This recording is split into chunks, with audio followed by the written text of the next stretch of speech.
So, good morning again. My name is TCBY, and I am a business strategist.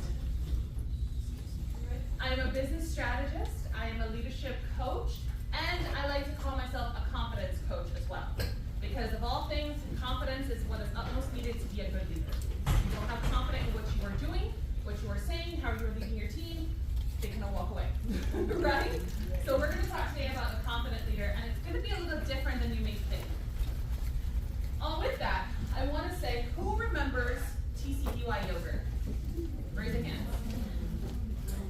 For those of you who don't know, TCBY yogurt has been around for over 30 years internationally, and it stands for the country's best yogurt, right? So nodding heads like yes, yes. TCBY has been around for 30 years, but they are really and truly, they went from being named that this can't be yogurt to the country's best yogurt. They changed their slogan about 25 years ago, and I think it was a vote of confidence. It was really a legal lawsuit, but I'm going to go ahead from this can't be yogurt to the country's best yogurt. So what I want to talk about today is, just like everyone knows, they are the OG, original, grab your cup, mix your flavors, throw on some toppings, create the best Sunday yogurt yogurt sundae you've ever had, right? And that's your own personal secret recipe. Whenever you go there, you're like, I know what I'm going to get, depending on what the flavor of the day is or the flavor of the month, but I know what I'm going to get, right? So with that, I want to talk about our own personal secret recipe when it comes to leadership. And when we have times of low confidence, I call them 3 toppings that we can use to kind of help strengthen that confidence muscle, okay? And something that it's been pretty easy for you to remember. But to start, I want to say, looking out at the room of CEOs is inspiring. All of you are CEOs. For me, a CEO is defined as a chief emboldened officer. To be emboldened means to have courage or confidence to do something. That means that a chief emboldened officer is someone who is having the courage to pursue their dreams, and it comes from within. A typical CEO, whether male or female, both have dealt with times of low confidence. But according to research, women are 60% more likely to harbor feelings of imposter syndrome, negativity, low confidence, and self-doubt. 60%, which is absolutely crazy to me. For the first time in history, women were at the helm of 10% of America's largest publicly traded companies. That was as of 2023 Forbes ranking. 10%. At least we're in double digits, right? 10%. And that's the first time in history. Similarly, a recent Pew Research study said that 34% of respondents believe that women were better equipped to handle positions of power than men. Give us a round of applause. So what does that tell us? That as women continue to break barriers, they're instinctively encouraging other people to do the same. And with that, the question is no longer, do others believe she can? But does she believe she can? Mm-hmm. Right? I am originally from Jamaica. Yay!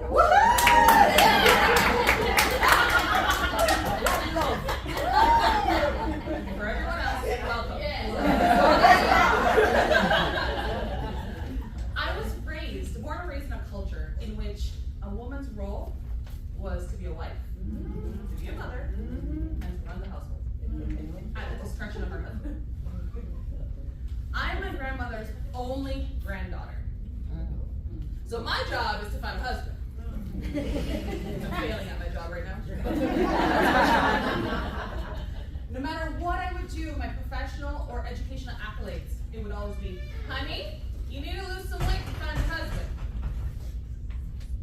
I would cope, I would share, I've done this, I'm a CEO, I run my own business, I run my own household without a husband, but it's still, honey, where's the husband?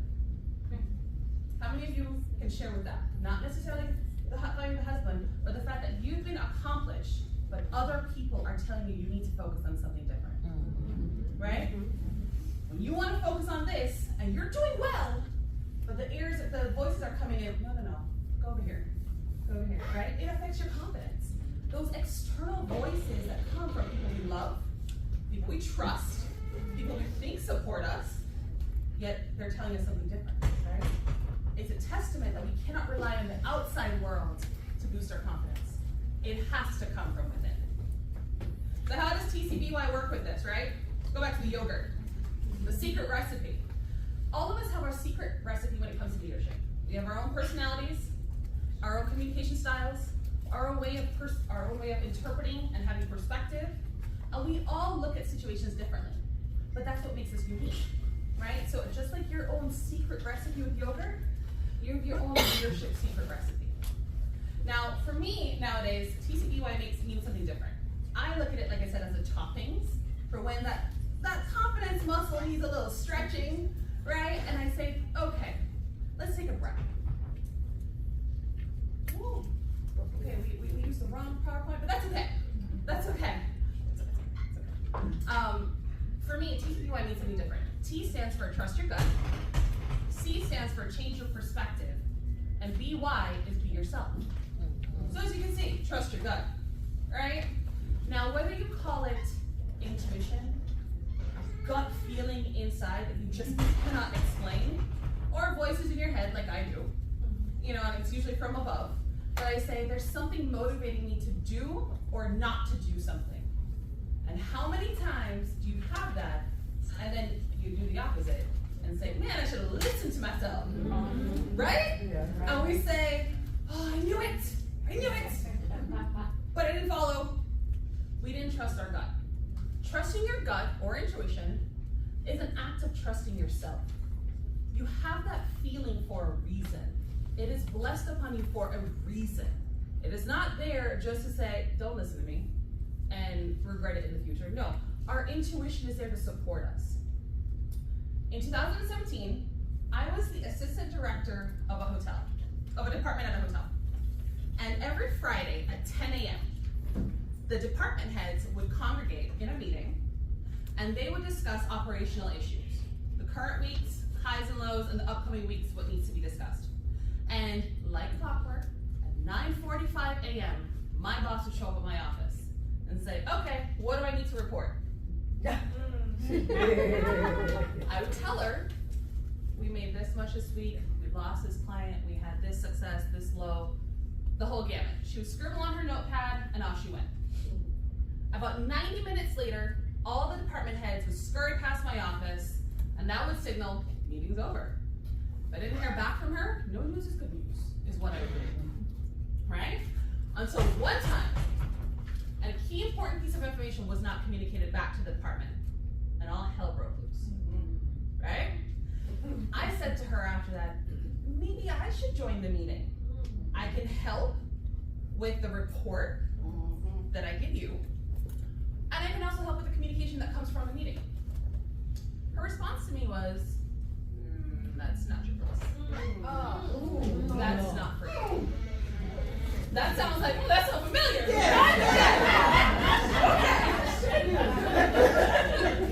So that's not your place. I said, okay, I mean, I trust my manager. She has my best interests at heart. All right, no problem, right? So a couple of weeks later, I had this gut feeling I belong in that meeting. So one day, I mustered up the courage and I walked down the hallway to the corner office. I knocked and I entered. The general manager turned around and said, yes. I said, Mr. Jones, one day this is going to be my office. I would like for you to mentor me. Absolutely perplexed by my question. Because up to this point, we had exchanged pleasantries and the occasional good job, but I was bold. I want your office. He smiled and he said, I would love to. But what does mentoring mean? Because no one has ever asked me to do that before. I said, well, I just want to learn. I want to learn why you do what you do, why you make the decisions you make, how you run this place. I want to learn. With a smirk on his face, he said to me, well, what do you know so far? What? Let me tell you what I know. I rattled off all the updates for all the departments because because I had become annoyingly I was a pest with the managers because I wanted to learn. I had no other incentive, but I just wanted to learn. So after I told him, well, this department's doing this one's struggling, I have a suggestion for here's my department, he was in awe. We scheduled our mentorship meetings, and off we went. About 3 weeks later, on Friday at 9:45 a.m., like clockwork, guess who showed up at my office? My manager, right? Guess who wasn't there? I was in the room. I was in that room for the meeting 15 minutes early with a seat at that table. Because I listened to my gut to say I belonged there, and I didn't follow through on what she said. It's a reminder that the people we think are going to get us ahead and have our backs are not always the ones to get us in the room. But our gut will tell us that. Yes. We get that feeling saying, for the Jamaicans in the room, the spirit will take it. Yes, spirit will take it. Yes. Right? And for everyone else, it's just that feeling like my body is not in sync with your bodies. Like it's just not there. We're not matching. And I can't put my finger on it, but there's something that's off. Right? But it's that reminder to trust your instinct because it's there for a reason. Now, he got me in that room because he knew I deserved to be there. And he was my advocate, my support. But the answer would have been no had I not asked. So, the other topping, in which case this can be fruit, this can be whatever you want it to be. The C in TCBY is change your perspective. For most of us in the room, we are lucky. Do you feel lucky? Yes. Blessed. Love that word. But I say lucky because for most of us, we have career opportunities afforded to us that our parents and our grandparents did not have. For almost all of us, we grew up with civil liberties that became natural to us. But there are women in the world that don't have that to this day. So lucky or blessed, it is a recognition that we are different. According to the UN's website for women, as of January 2024, gender equality amongst the highest positions of leadership will not be achieved for another 130 years. Wow. So that is not our generation. It's not the next. It's not the next, and maybe it's the next. Think about that. 130 years. And we think we've come very far. Right? So when we think about it, leadership, as you know, is hard. There's no rule book for some days where you say, how do I handle this? Especially if you're an entrepreneur and life throws multiple curveballs at you. And you're like, oh, okay, all right, what are we gonna do? Right? So with that, you start to think about it where, okay, leadership's hard, but leadership is also a privilege. And it is a responsibility. We are paving the way forward for the next generation. We are creating that roadmap. So when you change your perspective, when the negativity comes towards you from, why is this happening to me? To now, what can I learn from this? What is this trying to teach me? I don't know about you, but every time I have the same situation happen to me, it's because I have refused to learn the lesson. So it's my own fault, right? And it keeps happening until finally you're like, okay, let me learn the lesson so I can grow through it. Change your perspective. When you become more positive in how you're approaching the negativity, more positive things happen. It's the law of nature. Positivity equals positivity. It's not going to be wholly positive, but there's going to be partly positive, right? So change your perspective, because when we look at it that we are the generations who are paving the way forward, that responsibility is not to be taken lightly. Topic number 3 is be yourself. Oprah Winfrey once said, if I had known that if I was to be my authentic self, it would have made me as rich as I have become, I would have started a long time ago. Authenticity in today's world has become the buzziest of buzzwords. It is everywhere. It is in TV commercials, leadership trainings,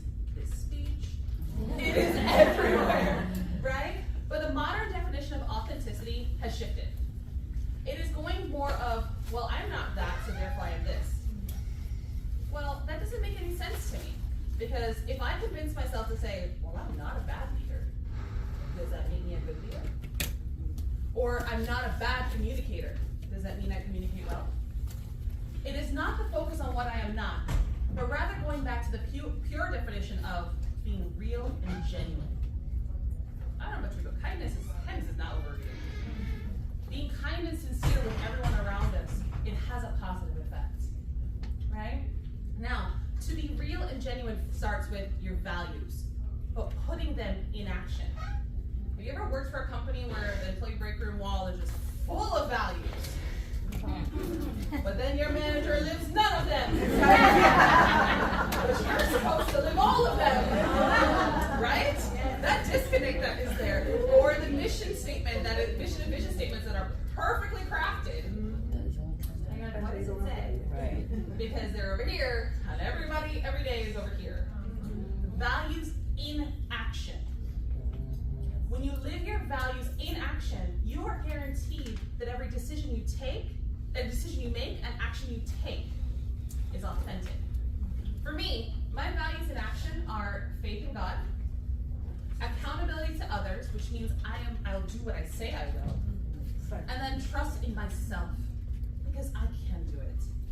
When I make those decisions from that place of pure honesty of these values, I know I'm being authentic. With that, just like every yogurt sundae needs a cherry on top, in my secret recipe with my toppings, the cherry on top comes from internal affirmations. I will tell you, imposter syndrome creeps in daily. Somebody asked me this morning, what do you do when you want to give up? I'm like, you mean every day? Well, because it is a reality that as we are navigating these paths forward, we are creating that roadmap. And you can ask questions. We had the conversation Cynthia this morning where, you can ask the questions of your parents, but they have no idea what you're talking about. So you were asking for support, but it's not there.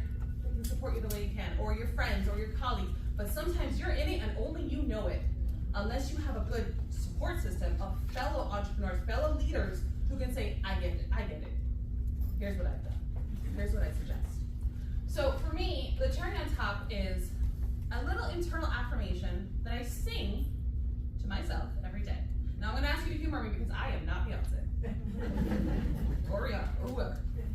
I cannot sing, but I do want to share with you the song because it's very simple. It goes a little something like this. I am capable. I am capable. I am capable.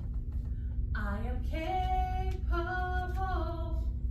I sing that on repeat every single day. Because when life throws me those curveballs and I start singing to myself, it is a reminder that I can do this. I am capable. The person next to me is not more or less capable than I am, but they're capable in their own right. I can focus on me. I am capable. Confidence is an attitude, but it is also a muscle that we need to work on every single day. You have to, just like if you go to the gym, I love the gym, but I also love food. Balance. Right? Exactly. So just like you go through the gym every day and you're working on those muscles, you're not going to see them overnight. But it's a continuous effort. It's just like confidence. You can think you were the most confident today. You made $10,000. That's the most you've ever made, blah, blah, blah, blah, blah. And then tomorrow, it's a roller coaster. Your confidence should not shift based on external factors. Your confidence is internal. So I'm going to ask everyone to stand. For those of you who are standing, thank you. And I'm going to ask you to stand tall. Roll your shoulders back. Right? We're taking up space. We belong, right? Smile. And I'm going to ask you to sing the song with me. You ready? I mean, it's pretty simple. If I did it solo, we can do it together. Okay? Are you ready? I am capable. I am capable. I am capable. I am capable. Because you are. You are absolutely capable to do anything and everything you want to do. So when you are looking at your own TCBY, by the way, there's one up the street. I looked it up if you're having a craving. I looked it up. But again, in Miami, up the street is 9 miles. Oh, okay. But it's up the street. It's up the street. Right?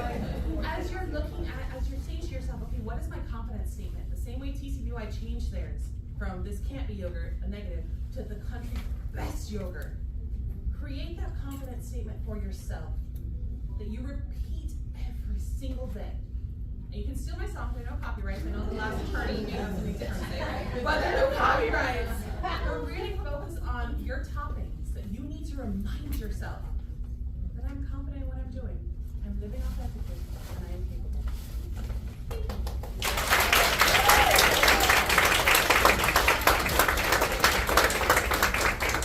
Any questions? Oh, I told you I was going to be about Any questions?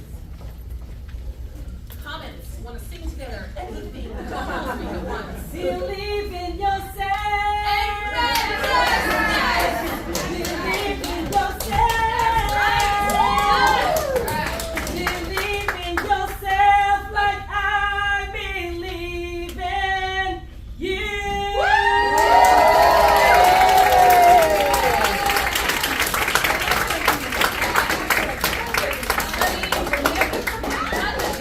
Show me up already. I believe in you, Tracy. Oh, thank you. I'm gonna make it just like you. Oh, thank you. I felt the moment. That's right. You feel it. You feel it. There's good energy. Any other questions, concerns, comments? Yes, sir. How did I decide to pursue this path? Great question. I got a similar question earlier today. This honestly became God-led because I was in hospitality and then I went into different factors with COVID, but I've always done consulting on the side. I was doing business strategy and leadership development and culture within organizations on the side. And one of my trips to Africa gave me that moment of, let's pursue this full time. And with that, every day has been a lesson towards this, and it's constantly evolving. It is something that I never said, oh, I'm gonna write a book, oh, I'm gonna be this. These weren't things that came up when I was younger. However, in hindsight, my mother tells me when I was 12, I told her I wanted to be a teacher. I said, hell no. But she said I said it. So maybe that was my inner me saying, we're gonna go along that path, but it's just defined differently. Right. Because we hear things and we think, oh, that means this. But we're learning now, we define what it means. It's a lot different than when someone said, I want to be a teacher. Well, you can be a teacher, you can teach others, but you're really leading them in a direction towards their own growth. Yeah. Tracy, how do you stay motivated? How do I say? Oh, prayer. I'm not even gonna play with you. Like, it's prayer. And I was telling someone this morning, my joint conversation with God is usually me saying, "What the hell?" and then pretending I listen to the response.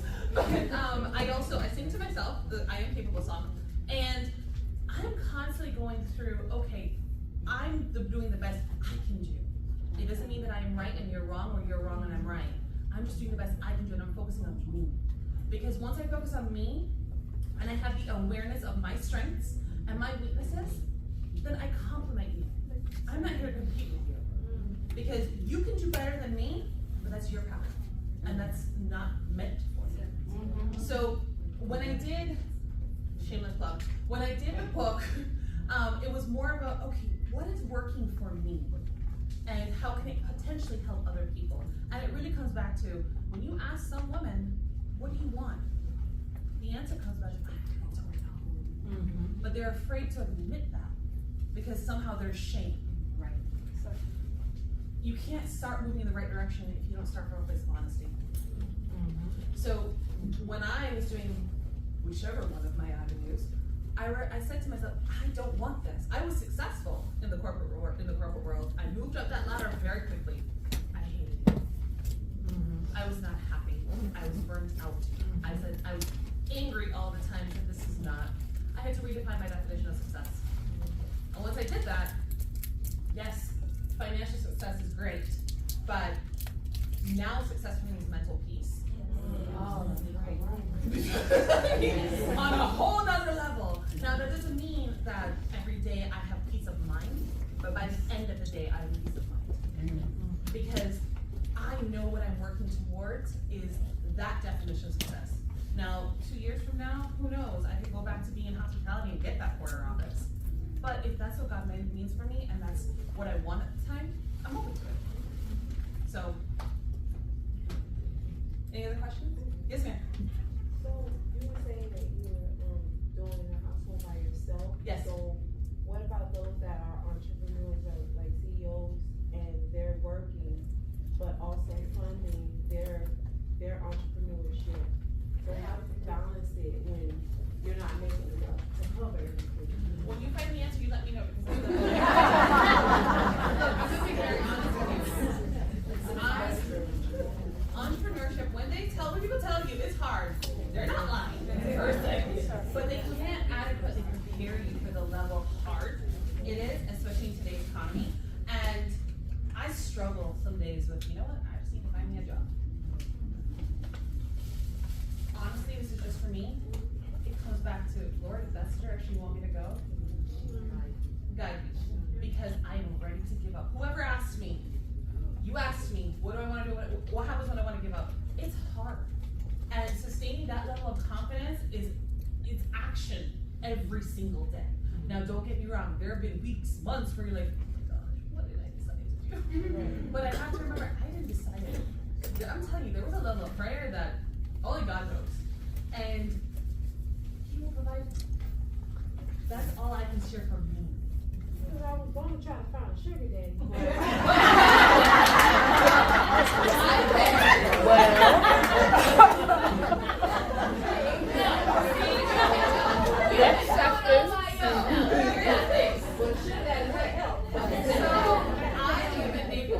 I live in Naples, Florida. And the average age in Naples, Florida is 60 to 70 years.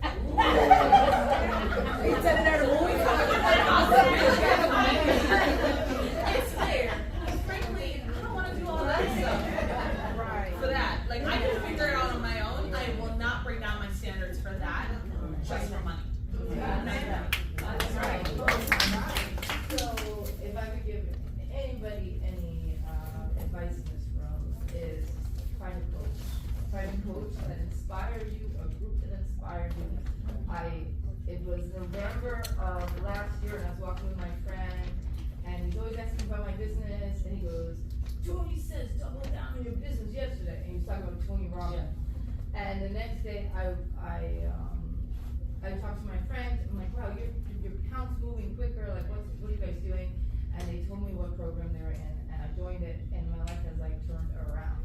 So you really have to. If there's anything that I can recommend, is like you have to invest in your business for it to grow. Like there are so many people. The amount of money and time that you're gonna save, they are gonna provide you the transformation that you need, and it's too hard to go it on your own. So she's the best billboard ever because I'm a coach. But I work with SCORE, and I was also planted here. I'm just saying, organic.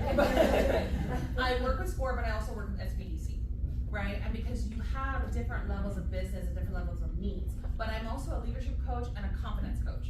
Because at the end of the day, it's one thing when you are in your business, you need someone looking out, looking to see where we're trying to go. I forget who I was talking to when we said growth, how we define growth. Thank you. And it's, okay, people used to say, I want to grow. I need to make more money. Okay, let's break that down. What does that mean? Grow means what? 10 million? 20 million? What does that look like? Okay, you have a number in mind. How do we get there?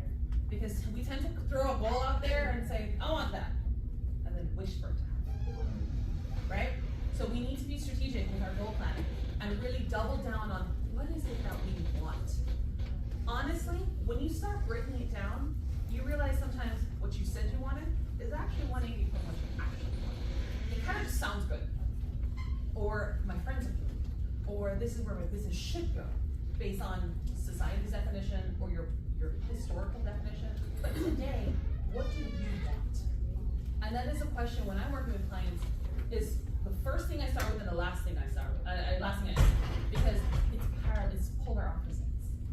But you need to have that awareness as you're talking through it for someone who's working with you, but also looking 10 steps ahead on your business while you work in your business. That make sense? Yeah.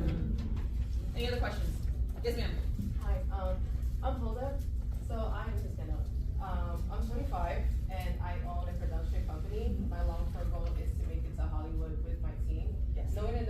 industry is male dominated.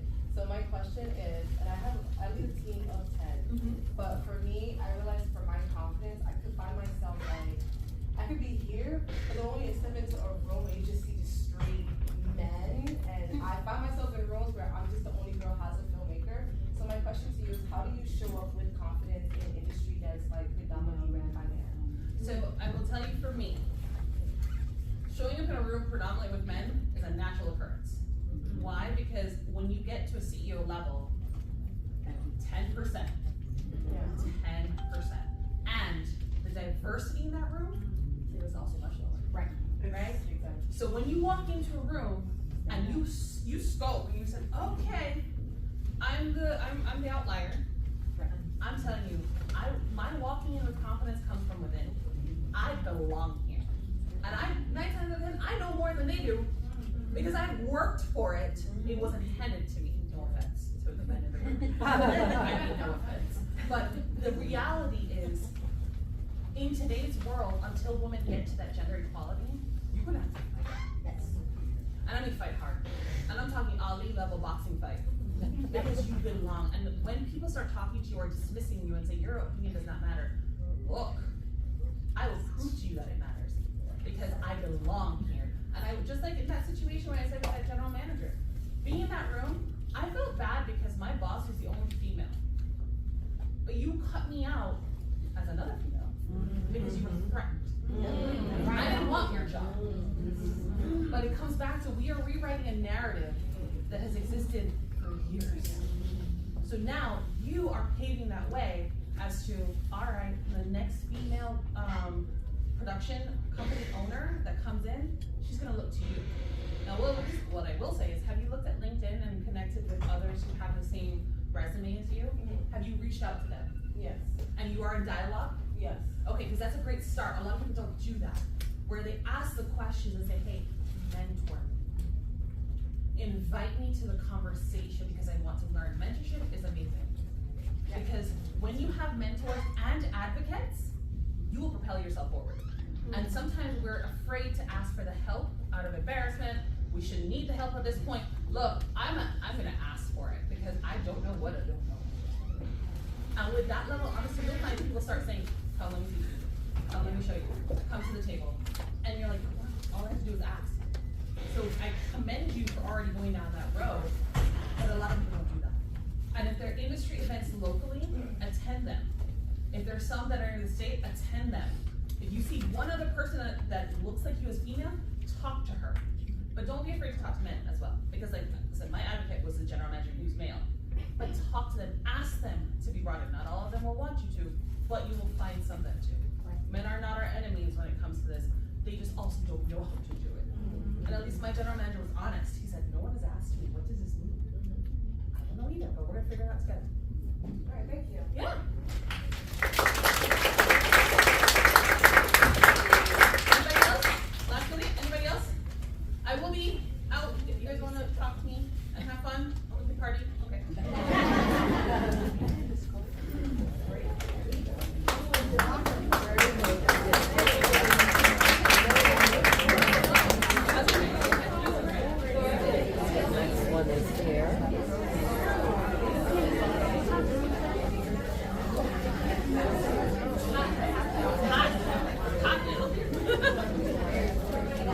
Thank you. Oh, wonderful. Oh, thank you. I appreciate that. Thank you. Yes. Thank you. Thank you. Hi, how are you? I'm so sorry. Everybody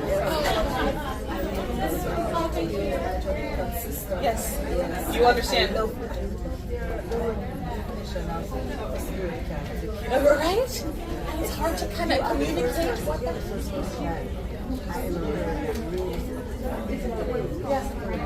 Yeah. But I need to trust it. What happens is we have that feeling, and we're like, no, man, let me get to know it. Let me understand it. It's gonna be right. And then we wasted X amount of time, and I felt it. Yeah, sorry. Come talk to me. Hi. Hi. I just want to say great.